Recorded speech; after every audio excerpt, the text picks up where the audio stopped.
ကြီးကြပါဦးခင်ဗျာဒါတွေကလောက် AM မဟုတ်ဘူးเนาะဒါတွေကလောက် AM မဟုတ်ဘူးเนาะဒါတကယ်ဖြစ်ပြနေတာเนาะဒီမှာဗီဂျိုးပုံမှာပြောတယ်မเนาะလူတွေဘယ်လောက်ထိဒုက္ခရောက်နေကြလဲဆိုတော့ကြီးကြပါဦးခင်ဗျာရည်တွေလည်းတော်တော်လေးကြီးနေပါတယ်ခင်ဗျာ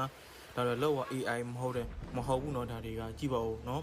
ရည်တွေတော်တော်ကြီးပြီးတော့တော်တော်လေးကိုဒုက္ခတွေရောက်နေကြတော့ဗောเนาะဒီဟဲ့ရိုက်မျိုးမှာဗောเนาะကြည့်ကြပါဦးရည်တွေလည်းမြန်လေးကြောက်ကြပါစေခင်ဗျာရည်မြန်ဆိုကြောက်ပါစေကြည့်ပါဦးဒီအိတ်ထဲဒီအိမ်တွေဘာမှလုပ်လို့မရတော့ဘူးเนาะရီတွေအကုန်ဝင်များပစ္စည်းတွေတော်တော်လေးစုပ်မှုတော်တော်များပါတယ်ခင်ဗျာပြီးတော့လူတည်တဲ့လူတွေလည်းရှိတယ်ခင်ဗျာဟာရက်တိုင်မျိုးလို့ခင်ဗျာဒီမြန်မာပြည်သားတွေရောထိုင်းနိုင်ငံသားတွေရောအခုညီလန်းတောင်းနေကြအများကြီးပါခင်ဗျာ